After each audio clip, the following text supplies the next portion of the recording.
জামাতে জোটে যাচ্ছে এনসিপি, এবি পার্টি এবং ইসলামিক আন্দোলনের জোট।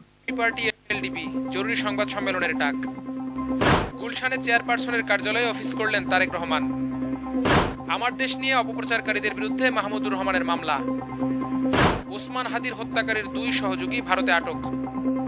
শপথ নিলেন প্রধান বিচারপতি। যুগের শক্তিশালী ভূমিকম্পের আঘাত তো জানতে 8 রাজনৈতিক দলের পক্ষ থেকে জামায়াতে ইসলামীর সহকারী সেক্রেটারি জেনারেল হামিদুর রহমান আজাদ জানান, আজ 8 ডিসেম্বর আন্দোলনরত দলগুলোর পক্ষ থেকে এক জরুরি সংবাদ সম্মেলন আহ্বান করা হয়েছে। বিকেল 4:30টায় জাতীয় প্রেস ক্লাবের 3য় তলায় আব্দুল সালাম হলে এ সম্মেলন অনুষ্ঠিত হবে। যৌথ সংবাদ সম্মেলন থেকে আসন সমঝোতা নিয়ে বিস্তারিত জানানো হবে। এ ব্যাপারে জানতে চাইলে জামায়াতে ইসলামীর সহকারী সেক্রেটারি জেনারেল মাওলানা আব্দুল হালিম গণমাধ্যমকে বলেন, যুগপৎ আন্দোলনের শরিক 8 রাজনৈতিক দলের সঙ্গে যুক্ত হচ্ছে আরও 3টি রাজনৈতিক দল। দল 3টি হলো এলডিপি, এবি পার্টি ও এনসিপি। এলডিপি ও এবি পার্টি যুক্ত হওয়ায় আসন সমঝোতায় 30টি আসন পাচ্ছে না এনসিপি, 25-এর মধ্যে থাকছে। বাকি 2টি দল পাচ্ছে 5টি আসন। বিকেলের সংবাদ সম্মেলনে এ ব্যাপারে বিস্তারিত জানানো হবে বলে জানান জামায়াতের এই শীর্ষ নেতা। শরীফ ওসমান হাদির হত্যার বিচারের দাবি করেন তারা কিন্তু জড়ো হয়েছেন। তবে যেহেতু ইনকলাব মঞ্চের একটি আন্দোলন চলছে, তারা গতকাল জানিয়েছিল আজকে তারা 8টি বিভাগীয় শহরে অবরোধ কর্মসূচি পালন করবেন। ইনকলাব মঞ্চের তেমন প্রতিনিধি কিন্তু আমরা এখনো দেখতে পাচ্ছি না। এখানে যে সকল মানুষদেরকে আমরা দেখতে পাচ্ছি তারা কিন্তু সাধারণ মানুষ যারা আসলে বিক্ষুব্ধ, অর্থাৎ শরীফ ওসমান হাদির হত্যাটাকে যারা আসলে মেনে নিতে পারেননি, এই অন্যায় হত্যার প্রতিবাদে তারা কিন্তু রাজপথে নেমে এসেছেন। আমরা এখানে দেখেছি শুধু ঢাকা না, ঢাকার থেকে বাহিরে থেকেও অনেকে এই আন্দোলনে এসে অংশগ্রহণ করেছেন। এমন কয়েকজনের সাথেও কিন্তু আমরা কথা বলেছি। এখানে যারা আছেন তারা আসলে মূলত যে দাবিটা করছেন যে রাষ্ট্রে দিনে দুপুরে একজন আন্দোলনকারীকে, একজন বিপ্লবীকে এভাবে হত্যা করে ফেলা হলো, আর রাষ্ট্র যদি নির্বিকার থাকে তাহলে সাধারণ মানুষের নিরাপত্তা অবশ্যই প্রশ্নবিদ্ধ থাকে। এমন দাবিতেই তারা কিন্তু আসলে এখানে অবস্থান নিয়েছে টানা 3 দিনের মতো। গত শুক্রবার থেকে শুরু করে আজকে রবিবার চলছে। আজকেও তাদের এই আন্দোলন চলছে। আপনাদের জ্ঞাতার্থে একটা বিষয় জানে, কিছুক্ষণ আগে ডিএমপি কিন্তু একটি বিবৃতি দিয়েছে, ব্রিফ করেছে।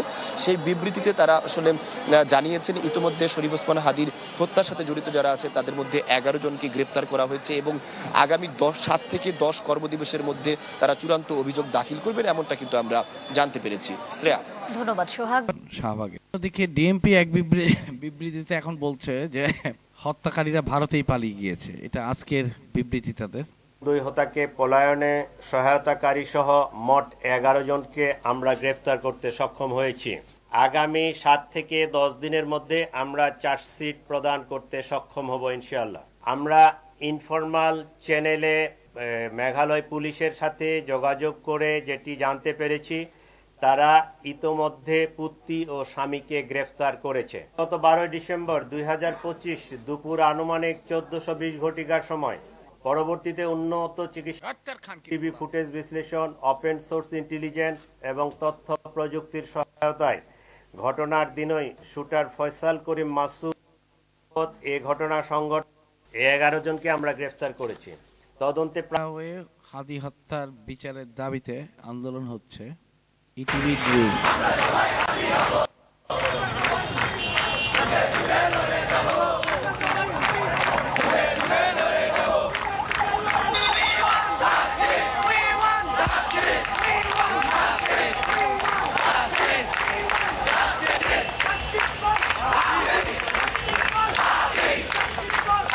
যখন ডিএমপির কমিশনার থেকে যখন কালকে তাদেরকে এক ধরনের আশা দেওয়া হলো এবং আজকে ডিএমপির যে মিডিয়া সেন্টার আছে সেখান থেকে যে প্রেস ব্রিফিং করা হলো, সেই প্রেস ব্রিফিংয়ে জানানো হয়েছে যে হাদি হত্যাকাণ্ডে যে 2 জন জড়িত রয়েছেন তারা কিন্তু বাংলাদেশ ছেড়ে পালিয়ে এবং ভারতে চলে গিয়েছেন এবং তারা বলছেন যে এটা সম্পূর্ণটাই খুবই পরিকল্পিত একটি হত্যাকাণ্ড ছিল, যার কারণে খুবই অল্প সময়ের মধ্যে এবং যে প্রক্রিয়া ছিল পালানো সেটি কিন্তু খুবই তারা স্ট্রাকচারলি মানে গঠনগতভাবে এবং খুব পুরা প্ল্যান মাফিক তারা পালিয়ে গিয়েছে, যার জন্য তাদের যে হত্যাকাণ্ডে হাদি হত্যাকাণ্ডে যে জড়িত 2 জন তাদেরকে কিন্তু হচ্ছে যে পুলিশ যথাসময়ে আটক করতে সক্ষম হয়নি, তবে পুলিশ জানিয়েছে তারা তদন্ত চলমান রয়েছে এবং আরো কিছু তারা তথ্য দিয়েছে আমাদেরকে যে ওই পারে যখন তারা ভারত যখন পালিয়ে যায় তখন ওই দিকে তখন দুটি যে লোক তাদেরকে সহযোগিতা করেছিল তাদেরকে কিন্তু মেঘালয় পুলিশ কিন্তু হচ্ছে তাদেরকে আটক করেছেন এবং তাদেরকে যে বাকি যে জিজ্ঞাসাবাদের যে প্রক্রিয়া সেটা কিন্তু মেঘালয় পুলিশ বলছেন এই জিনিসটা কিন্তু অফিসিয়াল ভাবে না হলেও ইন্টারনালি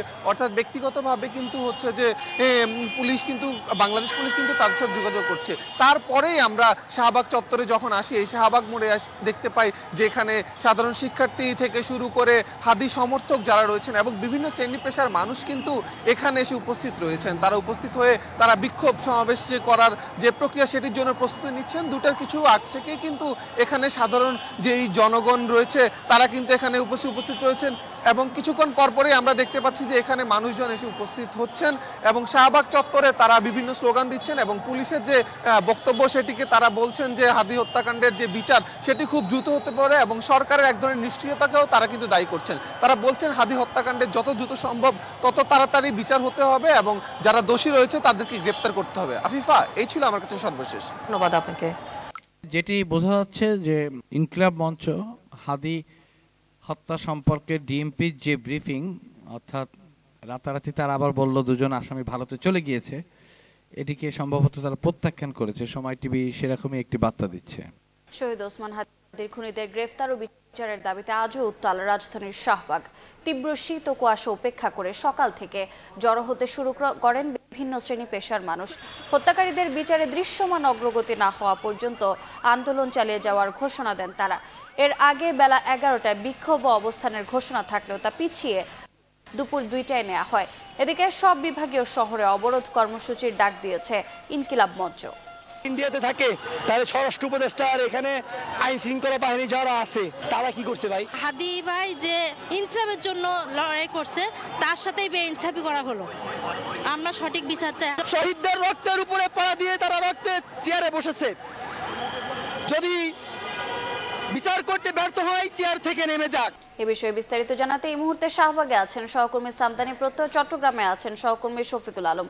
সরাসরি প্রথমে যাচ্ছে সামদানি। শহীদ শরীফ ওসমান হাদির হত্যাকারীদের গ্রেপ্তার ও বিচারের দাবিতে এই মুহূর্তে শাহবাগ মোড় অবরোধ করে অবস্থান কর্মসূচি পালন করছে ইনকিলাব মঞ্চ। আমরা সকাল থেকেই দেখছিলাম দর্শক, আমরা সকাল থেকে এখানে দেখছি দেশের বিভিন্ন প্রান্ত থেকে বিক্ষোভকারীরা শাহবাগ মোড়ে এসেছেন এবং তারা শাহবাগ মোড় অবস্থান করে তারা শহীদ ওসমান হাদির যারা হত্যাকারী রয়েছেন তাদের গ্রেপ্তারের দাবিতে বিক্ষোভ দিচ্ছেন, স্লোগান দিচ্ছেন। নানা বয়সী মানুষ এখানে এসেছেন। এর আগে গতকাল তারা জানিয়েছিলেন তাদের অবস্থান যে কর্মসূচি, সেই কর্মসূচিটি সকাল 11টায় হবার কথা ছিল। তবে আজ সকালে ঢাকা মহানগর পুলিশের একটি ব্রিফিং ছিল, সেই ব্রিফিংটি পর্যালোচনা করে তারপর তারা তাদের কর্মসূচিটি দুপুর 2টায় করার জন্য ঘোষণা দেয় এবং একই সঙ্গে আজ যথারীতি বিভাগীয় 8টি জেলায় অবরোধ কর্মসূচি পালন করছে ইনকিলাব মঞ্চ। আজ আমরা এখানে দেখতে পাচ্ছি তারা যখন আমরা সকালে ইনকিলাব মঞ্চের নেতৃবৃন্দের সঙ্গে কথা বলছিলাম, আমরা দেখেছি ইনকিলাব মঞ্চের নেতৃবৃন্দ এখানে তারা বলছিলেন তারা ডিএমপির যে ব্রিফিং, ডিএমপির সেই ব্রিফিংটিকে তারা প্রত্যাখ্যান করেছে। কারণ তারা বলছে যে মৃত্যুর 10 দিন পরও হত্যার মূল কারণ ও পরিকল্পনাকারীদের যে তথ্য সেটি পুলিশ জানে না, এটি অত্যন্ত লজ্জার বলে তারা অভিহিত করছেন। তবে পুলিশের পক্ষ থেকে জানানো হয়েছে আগামী 7 থেকে 10 দিনের মধ্যে মামলার চার্জশিট করা হবে। একই সঙ্গে আজ এখানে দেশের বিভিন্ন প্রান্ত থেকে নেতাকর্মীরা এসেছেন এবং কিছুক্ষণ আগে আমরা দেখেছি যে রাকসুরজি সালাউদ্দিন আম্মারও এই আন্দোলন। আসলে মূলত হত্যাকারী কে এটা তো আমরা দেখেছি ফয়সাল, সে কোন দলে ছিল, কিভাবে তাকে বিএনপির লোকজন বের করেছে এবং কিভাবে সে হত্যা করে সুকৌশলে ভারতে যাক বা হাইড আউটে চলে যাক সেটা আমরা দেখেছি। কিন্তু মূল কথাটা পরিকল্পনাকারী কারা, কোন কোন রাজনৈতিক দল মানে সংযোগ আছে এখানে, সরকারি কারা সাহায্য করেছে, এটা হচ্ছে মূল বিষয়। ইনকিলাব মঞ্চেরও আন্দোলনের মূল তাদের যে ফোকাসিং পয়েন্ট সেটা হচ্ছে মূলত এই মাস্টার মাইন্ড কারা এটা বের করা এবং সেটা জনসমক্ষে আনা।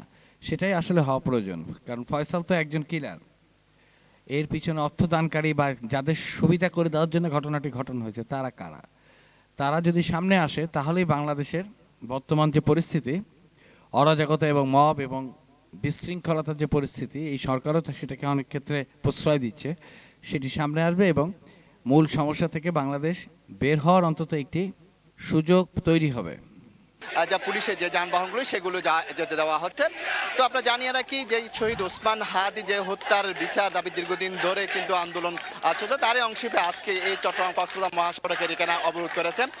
শুধু ওসমান হাদি শুধু একজন রাজনীতিবিদ ছিলেন, সংস্কৃতি কর্মী ছিল, একজন শিক্ষক ছিল এবং একজন যে ভারতীয় আধিপত্যবাদ বিরোধীর একজন নেতা ছিল, সেইটি এখানের মঞ্চরা বলছেন যে একজন ঝালকাঠি থেকে একজন ছেলে উঠে এসে এরকম জনপ্রিয়তা অর্জন করবে, সারা দেশের মানুষকে একসাথে করবে, একে সুতোয় বাঁধবে, যার জন্য সারা দেশের মানুষ কিন্তু কেঁদেছে। স্বরাষ্ট্রমন্ত্রী বলেছে এই সরকারের আমলেই হাদি হত্যাকারীদের বিচার করা হবে। এটা তিনি কিভাবে নিশ্চিত হলেন? এইটা নিশ্চিত হলেন কি আন্দোলন হওয়ার পরে? এতদিন তিনি কোথায় ছিলেন? তাকে তো অবৈধ যে অস্ত্রগুলো এখনো বাংলাদেশে আছে থানা লুট করার মাধ্যমে, সেগুলোর বিষয়ে প্রশ্ন করা হলে তিনি বলেন পেঁয়াজের কেজি 35 টাকা বাড়লো কি করে? উনি তো সেই স্বরাষ্ট্র উপদেষ্টা।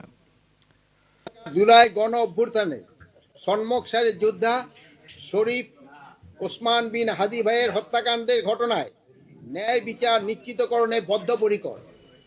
আপনারা জানেন এর প্রকৃত ঘটনা উদ্ঘাটনে পুলিশ, বিজিবি, র্যাব ও অন্যান্য গোয়েন্দা সংস্থা নিবিড় এবং সমন্বিতভাবে কাজ করে যাচ্ছে। এই হত্যাকাণ্ডের তদন্তে যথেষ্ট অগ্রগতি সাধিত হয়েছে। তদন্তের স্বার্থে এবং প্রকৃত অপরাধীদের এবং মদতকারীদের শনাক্তের জন্য এখনোই সবকিছু প্রকাশ করা যাচ্ছে না। তদন্তের স্বার্থে যে অংশটুকু জনসমক্ষে প্রকাশ করা সম্ভব তা আপনাদের সামনে তুলে ধরেছি এবং এই বিষয়ে ডিটেল কিন্তু ডিবি আজকে আপনাদের জানিয়েছে। এই সম্প্রসারণবাদ বিস্তার লাভ করার পেছনে ফখরুদ্দিন মঈনুদ্দিনের বিশাল অবদান ছিল। আকন সাহেবরা রাজনীতি করেও এগুলো কেন ভুলে যান আমি বুঝতে পারি না। এবং 2008 সালের নির্বাচনের একটা ঘটনা আপনাদেরকে জানাই। 2008 সালে আপনারা জানেন যে বিএনপি মাত্র 30 সিটে জয়লাভ করেছিল, বা আমি যেটাকে বলি 30 সিটে তাদেরকে জয়লাভ করতে দেয়া হয়েছিল। তার মধ্যে আশ্চর্যজনকভাবে লক্ষ্মীপুরের 4টা আসনেই বিএনপি জয়লাভ করেছিল, 4টায় 4টা। তো আমি এটা খুব কৌতূহল হয়েছিল আমার। তো একজন সাংবাদিক হিসেবে, পলিটিক্যাল অ্যানালিস্ট, লেখালেখি করি, এটার জন্য আমি জানবার চেষ্টা করেছিলাম যে লক্ষ্মীপুরে কি এমন ঘটনা ঘটেছিল যাতে 4 সিটে বিএনপি জিতল। তো সেখানকার একজন এমপি, ইচ্ছে করে নাম বলছি না কারণ তার সমস্যা হতে পারে, তার সাথে আমি একদিন দীর্ঘ আলোচনা করলাম এবং শুনলাম যে নির্বাচনের সপ্তাহখানেক আগে পর্যন্ত সেখানে যে সেনাবাহিনীর দায়িত্বে ছিল সেই সময় একজন ব্রিগেডিয়ার সাহেব সম্ভবত ছিলেন, তিনি সমস্ত বিএনপি পন্থী চেয়ারম্যানদের অ্যারেস্ট করার নির্দেশ দিয়েছিলেন এবং বেশ কিছু অ্যারেস্ট হয়েছিলেন এবং বাকিরা পালিয়ে গেছিলেন। তো তখন এমপি সাহেবরা, মানে যারা নির্বাচন করছিলেন বিএনপির, তারা বুঝতে পারলেন যে এই অবস্থায় নির্বাচন করলে তাদের ভরাডুবি হবে, কারণ ভোটাররা পালিয়ে থাকবেন এবং যারা পোলিং এজেন্ট তাদেরকে পাওয়া যাবে না। সৌভাগ্যবশত একজন এমপির জিওসি যিনি ছিলেন, একজন জিওসির সাথে তার কোনো একটা পারিবারিক সম্পর্ক ছিল। তিনি সেই জিওসিকে ফোন করলেন এবং তিনিও পালিয়েছিলেন তখন, মানে 4 জন এমপি যারা ইলেকশন করছেন তারাও তখন পালিয়ে আছে। তো সেই ভদ্রলোক ফোন করলেন জিওসিকে, ফোন করে বললেন যে আমরা তো পালিয়ে আছি। তো তখন সেই জিওসি বললেন ঠিক আছে, আমি কুমিল্লা ক্যান্টনমেন্ট থেকে ডিজিএফ এর একজন কর্নেলকে পাঠাই সরেজমিনে অবস্থা দেখবার জন্য। তো সেই কর্নেল গিয়ে তাকে ফোন করলেন। ফোন করার পরে সেই ভদ্রলোক বললেন, দেখা করতে বললেন। সেই ভদ্রলোক বললেন আমি দেখা করবো, আমার নিরাপত্তা কোথায়? বলে আপনি চিন্তা করবেন না, আমাকে বলা হয়েছে আপনাদের নিরাপত্তা দেওয়ার জন্য। তো সেই ভদ্রলোক, মানে এমপি যিনি কন্টেস্ট্যান্ট, তিনি বললেন আমাকে যে রাতের বেলা গাছের পিছনে লুকিয়ে তিনি দেখছিলেন যে আসলে নিরাপদ কিনা। আমি অবস্থাটা বোঝাতে চাচ্ছি আপনাদেরকে, যে ইলেকশনের অবস্থাটা। তো এমপি সাহেবরা দেখছেন, যারা ইলেকশন করবেন, লুকিয়ে দেখছেন যে ওখানে যাওয়া তার জন্য নিরাপদ কিনা। তারপরে তিনি মনে করলেন যে নিরাপদ, তারপরে তিনি গেলেন এবং সেই কর্নেল সাহেবকে বললেন যে আমাদের এই অবস্থা, আমরা কেউ নির্বাচন করতে পারছি না, সব চেয়ারম্যানরা পালিয়ে আছে। তো তিনি বললেন আপনি চেয়ারম্যানদের আসতে বলেন। তো চেয়ারম্যানরাও তখন বনে বাজারে পালিয়েছিলেন, বিএনপি পন্থী চেয়ারম্যানরা। তো তারাও এমপি সাহেবের ভরসা পেয়ে তারা আসলেন চেয়ারম্যানরা, এবং সেই কর্নেল সাহেব বললেন যে আপনাদের কোনো চিন্তা নেই, অন্তত আমাকে নির্দেশ দেওয়া হয়েছে, জিওসি নির্দেশ দিয়েছেন এখানে অন্তত ফেয়ার নির্বাচন করবার জন্য। তখন কর্নেল সাহেব বললেন যে আমি কালকে দিনের বেলা আসবো, আপনি দিনের বেলা আসবেন, ওই এমপি কন্টেস্টেন্টকে বললেন। তো দিনে আসলেন, তো দিনে এসে তিনি হ্যান্ডশেক করলেন জনগণের সামনে, এবং তিনি গাড়িতে ওঠার সময় সেই এমপি কন্টেস্টেন্টকে একটা স্যালুট দিয়ে চলে গেলেন। এই যে স্যালুট দিয়ে চলে গেলেন, তখন জনগণের মধ্যে আস্থা আসলো যে আমরা ভোট দিতে পারব। এবং তারপরে লক্ষ্মীপুরে শুধুমাত্র একটা ফ্রি অ্যান্ড ফেয়ার নির্বাচন 2008 সালে হয়েছে।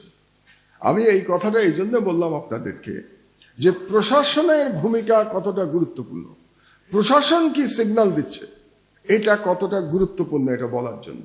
আমাদের ভুলে গেলে চলবে না যে 2008 সালে ডিলিমিটেশন করা হয়েছিল শুধুমাত্র আওয়ামী লীগকে জিতানোর জন্য। এবার কি ঠিক উল্টোটা হবে? এবার সম্ভবত তারেক জিয়ার বিএনপিকে জেতানোর জন্য একই পন্থা এই প্রশাসন এবং ইউনূস সরকার গ্রহণ করবে। সেটা গণতন্ত্রের আগামী দিনের গণতন্ত্রের জন্য মোটেই কোনো শুভ কোনো বার্তা নিয়ে আসবে না। ফখরুদ্দিন সরকার খুব, আমি আশা করি ওবার তো তারা আওয়ামী লীগকে জেতানোর চেষ্টা করেছিলেন। কাজেই আমি কাউকে বলতে শুনে যে ইউনূস সরকার অথর্ব ফখরুদ্দিন সরকার খুব ভালো ছিল, তারা এত তাড়াতাড়ি ইতিহাস ভুলে যায়। তাদের মনে হয় ফখরুদ্দিন সরকারের সঙ্গে বললেন আকন সাহেব মিলিটারি ফখরুদ্দিন সরকারের কথা শুনতো, খুব ভুল। ফখরুদ্দিন সাহেব মিলিটারির কথা শুনতেন। এইসব ভুল ধারণা করলে রাজনীতিবিদ হতে পারবেন না আপনারা। ইতিহাস জেনে রাজনীতি করে। ফখরুদ্দিনকে বসিয়েছিল মিলিটারি, উনি মিলিটারি ওনার কথা কি শুনবে, উনি মিলিটারিকে জি হুজুর করে চলতেন। এটাই ছিল সেই সরকার, এবং তার পিছনে ছিল ভারত, সামনে ছিল ফখরুদ্দিন মঈনুদ্দিন, পিছনে ছিল দিল্লি। এই কথাটা বলা প্রয়োজন আগামী নির্বাচনটা বোঝার জন্য। শেষ পুরনো আলোচনা, এবার বর্তমান সরকারের চ্যালেঞ্জগুলোতে আমি একটু আসি। আমি আসলে খুব তাত্ত্বিক আলোচনা করতে যাচ্ছি না, তাত্ত্বিক আলোচনা আমরা যিনি কিনোট স্পিকার তার কাছ থেকে শুনেছি। কাজে আমি কিছু প্র্যাকটিক্যাল আলোচনা করতে চাচ্ছি নির্বাচন নিয়ে।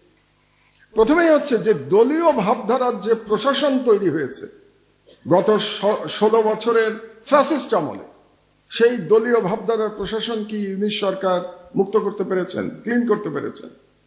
আমার বিবেচনায় পারেন নাই। তো যদি না পেরে থাকেন, তাহলে ওই দলীয় ভাবধারার প্রশাসন দিয়ে আপনি কিভাবে একটা ফ্রি ফেয়ার ক্রেডিবল ইলেকশন করবেন? এটা আমার প্রশ্ন, একজন নাগরিক হিসেবে, একজন ভোটার হিসেবে আমার প্রশ্ন। তো অনেকগুলো কাজ করতে পারতেন এই সরকার, যেটা করেন নাই। ওনারা প্রায় 1.5 বছর সময় পেয়েছেন।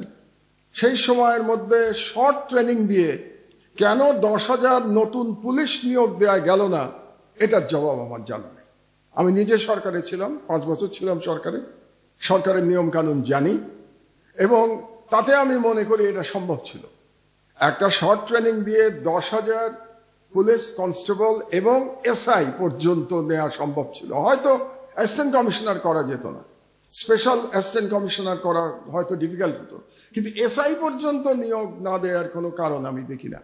এবং তা যদি পেতাম, আমি যদি পুলিশ নিয়োগ দিতে পারতাম, সেখানে হয়তো অনেক জুলাই যোদ্ধারা যোগদান করতেন, এবং সেই প্রশাসন তারা ওন করত এই জুলাই বিপ্লবটাকে, এবং এই বিপ্লবকে যেহেতু তারা ওন করত, সেই কারণে তারা একটা ক্রেডিবল ইলেকশনের জন্য কাজ করত। ইউনূস সাহেবরা এটা বুঝলেন না কেন আমি বুঝতে পারি না। কাজে আমি মনে করি এই সরকারের এটা একটা বড় ব্যর্থতা যে তারা একে তো প্রশাসনকে সাজাতে পারেন নাই, মুক্ত করতে পারেন নাই ফ্যাসিবাদ থেকে, দ্বিতীয়ত তারা নিউ ব্লাডও আনতে পারেন নাই। 1.5 বছর সময় পাওয়ার সত্ত্বেও তারা এটা পারেন নাই। 2 নম্বরে আমি আসি, দ্বিতীয় চ্যালেঞ্জ, আওয়ামী সন্ত্রাসী বাহিনী। আওয়ামী সন্ত্রাসী বাহিনী তো আমরা দেখতে পাচ্ছি। আমাদের হাদিকে টার্গেট কিলিং কে করলো? যে গুলি করলো সে তো আওয়ামী সন্ত্রাসী বাহিনীর একজন। বুলেটটা তো, পিস্তলটা তো তার কাছে, নির্দেশ এসছে ওপার থেকে, কিন্তু বুলেটটা তো ছিল আওয়ামী সন্ত্রাসী বাহিনীর কাছে। এবং আওয়ামী সন্ত্রাসী বাহিনী কি করতে পারে, এটা আমরা এনসিপির ছেলেদের গোপালগঞ্জের ঘটনার মাধ্যমে আমরা দেখেছি যে আওয়ামী সন্ত্রাসী বাহিনী কি করতে পারে। তো গোপালগঞ্জের ঘটনার যে পুনরাবৃত্তি হবে না নির্বাচনের সময়, তার কি গ্যারান্টি আছে? তো সুতরাং এই আওয়ামী সন্ত্রাসী বাহিনীকে কিভাবে ট্যাকেল করবে এই সরকার, তার কোনো প্ল্যান আছে কিনা আমার তো সন্দেহ হয়। কারণ এই সরকারের শেষের দিকে এসে, একেবারে শেষে এসে, হাদির মতো একজন ভবিষ্যৎ নেতা বাংলাদেশের, তাকে প্রাণ হারাতে হলো আততায়ীর গুলিতে। এই শেষ সময়ে এসে খোদাবক্স সাহেবকে রিজাইন করতে হচ্ছে, মাত্র 1.5 মাস বাকি ইলেকশনে। তো রিজাইন করছেন মানে কি? তার মানে খোদাবক্সের কাজে সন্তুষ্ট না এই সরকার। তাহলে এতদিন রাখলেন কেন? আর যদি রেখে থাকেন এই শেষ মুহূর্তে বদলালেন কেন? তাহলে খোদাবক্স সাহেব যে কাজটা করছিলেন সেই কাজটা এখন কে করবেন? আপনারা তো কোনো রিপ্লেসমেন্টই নেন নাই। তাহলে কি আমি ধরে নেবো যে খোদাবক্স সাহেবের কোনো কাজ ছিল না? কোনো কাজ ছাড়া আপনারা বেতন দিয়েছেন? It's absolute stupidity. তো এই ধরনের সরকার কিভাবে চলতে পারে এটাও আমি বুঝতে পারি না। সুতরাং আওয়ামী সন্ত্রাসী বাহিনীকে মোকাবেলা করা 2 নম্বর চ্যালেঞ্জ হবে। 3 নম্বর চ্যালেঞ্জ ভারতীয় আগ্রাসন মোকাবেলা করা। আমি অনেকবার বলেছি এটা নিয়ে, অনেক ছেলেরা অনেক সময় জুলাই যোদ্ধারা আমাকে ভুল বুঝেছে। আমি অনেক সময় বলতাম যে বাংলাদেশে একটা ফ্রি, ফেয়ার, গ্রহণযোগ্য নির্বাচন ভারতের স্বার্থের বিরুদ্ধে। ভারত চায় না বাংলাদেশে একটা অ্যাকসেপ্টেবল ইলেকশন হোক। এটা বললে সবাই অবাক হয়ে যায়, আপনি এটা কি বলছেন যে ভারত ইলেকশন চায় না? ভারত মুখে বলছে ইলেকশন চায়, আমি মুখে বলছি, তারা চায় না। কারণ ইলেকশন হয়ে গেলে এবং সত্যি সত্যি যদি জনগণের অভিপ্রায় সেখানে প্রতিফলিত হয়, তাহলে পরে সেই সরকারের সময় বাংলাদেশে এই অপকর্মগুলো করা কঠিন হয়ে যাবে। ইন্টারন্যাশনালি ভারত চাপের মধ্যে পড়বে। কাজে তার জন্য সুবিধা বাংলাদেশে যদি একটা অস্থিরতা থাকে, তাহলে ভারতের জন্য সুবিধা। তো এই যে ভারতের আগ্রাসনের, আপনি আজকে আমাদের পত্রিকার একটা লিড নিউজ, এটার টাইটেলটা হলো, হেডিংটা হলো, আমি জানি না আপনারা কতজন পড়েছেন, হিন্দুত্ববাদী ভারতের কপট মাইনরিটি কার্ড। কপট মানে আপনারা জানেন হিপোক্রেসি। কপট মাইনরিটি কার্ড। কদিন আগে রাজবাড়িতে সম্ভবত একটা সন্ত্রাসী বাহিনীর প্রধান নিহত হয়েছে গণপিটুনিতে। খুবই খারাপ কথা। লিঞ্চিং কোন সভ্য সমাজে অ্যাকসেপ্টেবল না। কিন্তু সে নিহত হয়েছে তার রিলিজিয়নের জন্য না, সে নিহত হয়েছে তার কর্মের জন্য নিহত হয়েছে সে। কিন্তু ভারতে 2 ঘন্টার মধ্যে প্রচারণা শুরু হয়ে গেছিল যে একজন হিন্দু যুবককে পিটিয়ে মারা হয়েছে, অথচ সে ওখানকার সবথেকে নটোরিয়াস সন্ত্রাসী বাহিনীর প্রধান। চাঁদাবাজি করতে গিয়ে এলাকার লোক তাকে পিটিয়ে মেরে ফেলছে। এটাও খারাপ, কারণ এতে মনে হয় যে জনগণের সরকারের প্রতি আস্থা নাই, না হলে তাদেরকে আইন কেন নিজের হাতে তুলে নিতে হচ্ছে। কিন্তু প্রচারণাটা খেয়াল করুন। এবং কোন ভারত আমাদের দেশের মাইনরিটি কার্ড খেলছে, যে ভারতে প্রতি মাসে একজন মুসলমানকে পিটিয়ে হত্যা করা হচ্ছে, প্রতি মাসে। লিঞ্চিং এ ওয়ার্ল্ড রেকর্ড করেছে, ধর্মীয় কারণে পিটিয়ে হত্যা করার ওয়ার্ল্ড রেকর্ড ভারতের। যে ভারত এই খ্রিস্টানদের সবচেয়ে বড় উৎসব বড়দিনের আগের দিন সান্তা ক্লজ সব মেরে পিটিয়ে দিয়েছে, ওদের সমস্ত জিনিস ভেঙে চুরমার করে দিয়েছে, সেই ভারত বাংলাদেশকে মাইনরিটি প্রোটেকশনের জ্ঞান দেয়। এর থেকে হিপোক্রেসি আর কি হতে পারে? কোন মরাল রাইট আছে ভারতের বাংলাদেশের মাইনরিটি নিয়ে কথা বলতে? এগুলো আমাদের জোর করে বলা দরকার। সমস্যা হলো, আপনি দেখবেন যদি আপনারা পত্রিকা পড়েন, মুশকিল হলো পত্রিকা পড়া ছেড়ে দিয়েছেন আপনারা।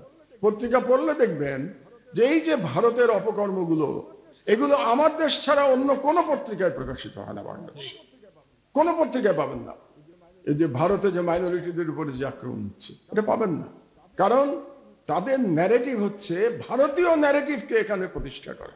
বাংলাদেশ দুর্ভাগ্যবশত বাংলাদেশের অধিকাংশ মিডিয়া হচ্ছে ভারতীয় ন্যারেটিভ। এটার মানে হচ্ছে শেখ হাসিনার পতন হয়েছে, কয়েকজন বয়স্ক বিকৃত আওয়ামী লীগ নেতা বা মন্ত্রীর পতন হয়েছে। বাট শেখ হাসিনার রাষ্ট্র পরিচালনায় যে বিশাল বাহিনী তৈরি করেছিলেন, রাষ্ট্রীয় প্রজাতন্ত্রের নিয়োজিত সরকারি কর্মকর্তাদের মাধ্যমে, ইনক্লুডিং আর্মি অফিসার্স, তাদের পতন হয়নি এবং তাদের পতন এই সরকার করতেও চায়নি। এই সরকারের 1.5 বছর পরে এসে আমরা যদি সরকারের মানে কার্যগুলিকে বিবেচনার মধ্যে নেই, তাহলে দেখব যে ওইটাকে যাতে বহাল তবিয়তে রাখা যায়, এই জন্য যত ধরনের অ্যানার্কি, যত ধরনের আনরেস্ট, যত ধরনের সামাজিকভাবে বিশৃঙ্খলতা তৈরি করা যায়, এই সরকার সেটাতে কখনো নিশ্চুপ থেকে, কখনো সরাসরি প্রণোদনা দিয়ে সেটাকে উৎসাহিত করেছে। তার মানে সরকার আওয়ামী লীগ এবং কার্যত ইন্ডিয়ার পতন ঘটাইছে, কিন্তু যে বিশাল ব্যাপ্তি ছিল এই আওয়ামী লীগকে টিকায় রাখার জন্য, কারণ শেখ হাসিনা তার রাজনৈতিক দল দিয়ে কিন্তু ক্ষমতা ধরে রাখেনি। শেখ হাসিনা রাষ্ট্রীয় যে সংস্থাগুলো আছে সেগুলোকে ব্যবহার করেছে, তাদের নিয়োগ থেকে শুরু করে তাদের যে যোগ্যতার মাপকাঠি সেটিকে তারা পাল্টে ফেলেছিল। পাল্টে ফেলে এটাকে একটা শেখ মুজিবকে একটা গড বানানো হয়েছিল, শেখ হাসিনা হচ্ছে গডেস। এভাবে তাদেরকে পুজো করা হয়েছে। এক একজন পুলিশের এসপি, ডিসি এরা প্রকাশ্যে এদের পুজো করত এবং এদের বিপক্ষে কেউ কথা বললে তাদেরকে ধ্বংস করে ফেলা হবে, হত্যা করে ফেলা হবে, এরকম কথাবার্তা বলতো। তার মানে তারা এটাকে একটা ধর্ম হিসাবে গ্রহণ করেছিল এবং এই ধর্মই তাদেরকে হাজার হাজার কোটি টাকা পুরস্কার স্বরূপ দিয়েছে। মানে ঈশ্বরের সেবা করার কারণে ঈশ্বরের প্রাপ্তি, এভাবেই তারা চিন্তা করতো। সেই বিশাল যে রাষ্ট্রীয় প্রজাতন্ত্রের নিয়োজিত কর্মকর্তা কর্মচারী, তাদের কারোর কোনো বিচার হয়নি। এটা শুধু একজন পুলিশের এই মানে আইজি অথবা একজন জেনারেল আজিজ দিয়ে কিন্তু পুরো ঘটনাটা ঘটেনি। এখানে একটা বড় অংশই সরকারি কর্মকর্তা কর্মচারীরা তারা রীতিমতো নিজেদেরকে পুজো করার জন্য পূজারী হিসাবে নিয়োগ করেছিল। তো সেই অংশটাকে যখন ডক্টর মোহাম্মদ ইউনূস অক্ষত রাখার জন্য ব্রত নিয়ে 1.5 বছর সরকার পরিচালনা করে, তখন এটা ধরেই নেওয়া যায় doctor Mohammad Yunus doesn't want a liberal Democratic system.